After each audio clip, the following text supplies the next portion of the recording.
मेरे को नंगा करके पेड़ से लटका के उल्टा पीटा, मेरे लैट्रिन वाली जगह पे पेट्रोल डाला और मुस्लिम नेम ही काफी है दहशतगर्द साबित करने के लिए। तब उन्होंने मजबूर किया मुझे कि मैं आईबी के लिए इन्फॉर्मर और सीक्रेट एजेंट के तौर पर काम करूं। पुलिस किसी को पकड़ के लाती है, मीडिया उसे मोहर लगा देती है। 2 अलबदर के दहशतगर्द पकड़े गए, क्योंकि दहशतगर्द साबित करने में पुलिस का रोल 10% होता है, 90% मीडिया का रोल होता है।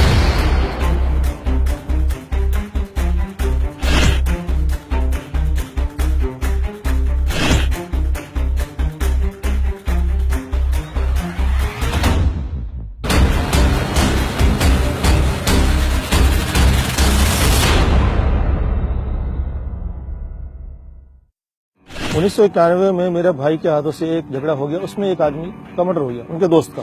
उसके सिलसिले में वो 25 सालों से जेल के अंदर है। मैं वहां उनसे मिलने जाया करता था, तो वहां से पुलिस वालों ने मुझे वॉच करना शुरू किया।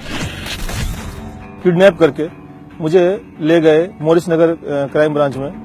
वहां उन्होंने मुझे 10 दिन तक टॉर्चर करते रहे। मुझे टॉर्चर में मेरे को एक तो पूरा नंगा करके, फिर लैट्रिन वाली जगह पर, पेशाब वाली जगह पर पेट्रोल डाल देना, सर पे पेशाब कर देना, उल्टा लटका के पानी नाक से चढ़ा देना, ये सब मतलब टॉर्चर उगलवाने के लिए। अब मैं क्या उगलूंगा जब मेरे पास कुछ है ही नहीं, तो मैं उगलूंगा क्या? मुझे तो खुद नहीं पता था मुझे उठाया क्यों है। तो वो मुझे टॉर्चर करते रहे कि बता असला कहाँ है, बता बारूद कहाँ है, बता तेरे किस किस से ताल्लुकात है। 10 दिन बाद जब कुछ नहीं निकला, जब कुछ उनके हाथ नहीं आया, धमकी भरे अंदाज में माफी मांग करके मुझे वापस छोड़ दिया गया। उसके ठीक 4 महीने बाद क्राइम ब्रांच चाणक्यपुरी वो मुझे उठा के ले जाता है। सेम वही कहानी दोहराई जाती है। 8 दिन बाद वो भी इसी तरह माफी मांग करके, भाई हमने गलत आदमी उठा लिया, हमें गलत इन्फॉर्मेशन मिली और आपका कुछ नहीं निकला, तो हम आपको छोड़ रहे हैं, लेकिन आप जो है आगे हमारे खिलाफ मत जाना। अब हमारी इतनी हैसियत नहीं थी कि हम उनके खिलाफ जाते, तो हमारे फादर ने जो भी कंप्लेंट की थी उस वक्त भी वो वापस ली गई। आईबी वाले धोला कुआं से उठाकर ले जाते हैं, तो सीधा सीधा डील। एक दिन टॉर्चर किया, दूसरे दिन उनके बड़े अफसर आए, उन्होंने सीधा बोला डील है भाई हमारी, या तो इनकाउंटर कर देते हैं तेरा, कि तेरे जैसे लोग बहुत मरते हैं दुनिया में, कोई फर्क नहीं पड़ता हमें, और मुस्लिम नेम ही काफी है दहशतगर्द साबित करने के लिए हमें, तो या तो तू हमारे लिए इन्फॉर्मर का काम कर, या मर, या फिर जेल जा। मेरे पास और कोई ऑप्शन नहीं था, कोई रास्ता नहीं था, क्योंकि आप इतनी बड़ी एजेंसी से उलझ नहीं सकते, आप इतनी बड़ी पुलिस फोर्स से उलझ नहीं सकते। तो बस उन्होंने जैसा कहा वैसा मैंने किया।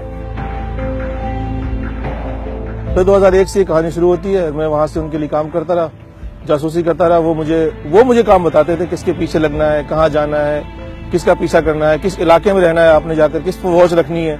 उस काम के मुझे वो 7,000 महीने तनख्वाह भी देते थे उस टाइम। 2 कश्मीरी लड़के के साथ, एक का नाम इम्तियाज था, एक का फैयाज था। मुझे जम्मू के रास्ते कश्मीर भेजने की कोशिश की भी, तो मुझे इंटेलिजेंस आर्मी ने पकड़ लिया। फिर जब उनको पता लगा कि आईबी के लोग हैं, आईबी के लोग छुड़ाने गए वहां मुझे स्पेशल गाड़ी से, हाँ कश्मीर, जम्मू बैरवाल थाना, आज मुझे थाना भी याद है क्योंकि वहां मेरे साथ टॉर्चर काफी हुआ था। उसके बाद उन्होंने कहा भाई रिस्क वाले रास्ते से मत भेजो इसको, इसका पासपोर्ट और वीजा बना के भेजते हैं कि भाई आपको पाकिस्तान जाना है, इन लोगों के बीच में रहना है, दहशतगर्दों के, वहां ट्रेनिंग करनी है, इनके बीच के राज आपको मालूम करने हैं, और फिर वापस आके हमें बताना है। 2005 में उन्होंने मुझे कुछ इस तरह के काम बताने शुरू किए जो मेरे जमीर को गवारा नहीं हुआ, तो मैंने मना करना शुरू कर दिया कि आप मुस्लिम इलाकों में रहो, वहां लड़के देखो जो मजहबी टाइप के हों, उनको तैयार करो पाकिस्तान जाने के लिए, भेजने का रास्ता हम बताएंगे, जब वो वहां से वापस आएंगे हम उनको पकड़ लेंगे या मार देंगे, जो भी करेंगे, आपका इनाम आपको मिल जाएगा, बात खत्म। तो मैंने मना किया, मैंने कहा ये तो इंसानियत से गिरी हुई, इंसानियत सोच बात हो जाएगी कि भाई देखो। तो मैंने इस काम के लिए मना किया, तो उनको लगा कि ये तो हमारा राज भी जान चुका है, फिर हमारे लिए किसी काम का भी नहीं है, यूज एंड थ्रो है, या जिसको तो यूज करने के बाद आप डस्टबिन में फेंक दो। तो तिहाड़ जेल डस्टबिन है, इससे चीज आप फेंकने के लिए और क्या मिलेगी। 2005 में 12 दिसंबर को 4 बजे के आसपास मेरे पास फोन आया कि आप अपनी तनख्वाह तो ले जाओ आकर के यार। उसके बाद 4 बजे एक गाड़ी आती है सफेद रंग की, उसमें 5-6 लोग होते हैं, मुझे बैठने के लिए कहते हैं। मैं बैठ जाता हूँ क्योंकि मेरे अपने लोग हैं वो। जैसे मैं बैठता हूँ मेरे को गन लगा दी, मेरी आंखों में पट्टी बांधी और मेरे मुंह पे कपड़ा डाला, सीट के नीचे भीड़ में बिठा दिया, सीट पे से उतार के मुझे सीट के नीचे बिठा दिया, और वो गाड़ी 1-1.5 घंटा चलती रही और मुझे वो किसी खुफिया जगह पे ले गए अपनी। तो टॉर्चर वगैरह किया थोड़ा मेरे को, और फिर बोला आपको 5-7 साल के लिए बुक कर देते हैं, हमने आपको बहुत पाल लिया, बहुत खिला लिया, और थोड़ा चर्बी जो चढ़ी है ना पर वो थोड़ी चर्बी कम कर देते हैं। और जेल में रह करके अगर आपका दिमाग ठिकाने आ जाए, आप हमारे लिए राजी हो जाओ काम करने के लिए, तो हम वापस भी छुड़ा लेंगे आपको। हमारे फादर ढूंढते रहे, बहुत बुरी तरह ढूंढते रहे। अच्छा, इनके क्या अल्फाज थे कि एक बंदा आतंकवादी के तौर पर हम दिखाएंगे तो अच्छा नहीं लगता, एक बंदा और चाहिए। बकरा, बंदा नहीं बकरा। तो उस बकरे के तौर पे मेरे मुकदमेवार को, जो मेरा मामू का लड़का है, तो उसको 22 दिसंबर को उठाया कश्मीरी गेट से, फिर उसको लाके भी मेरे साथ रख दिया।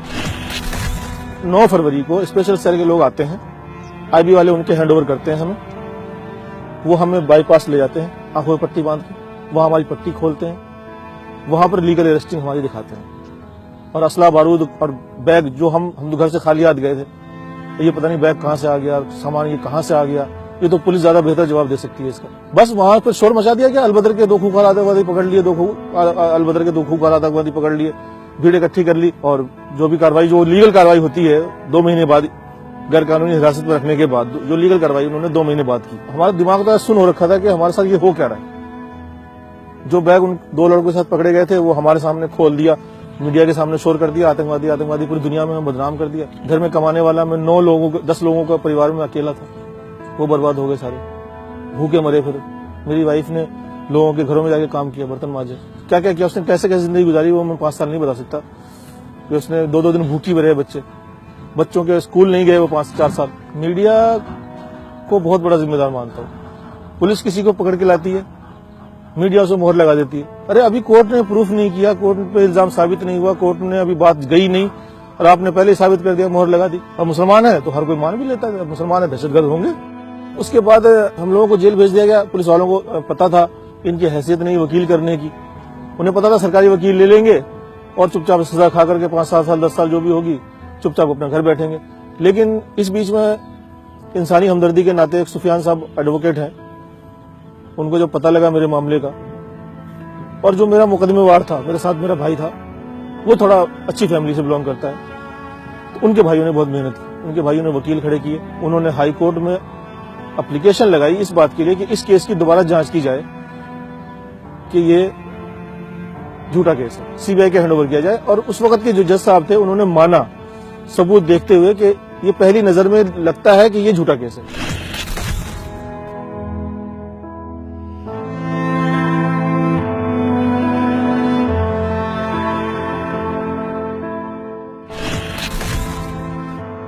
मुझे क्लीन चिट मिली, बेगुनाह मुझे साबित किया उन्होंने।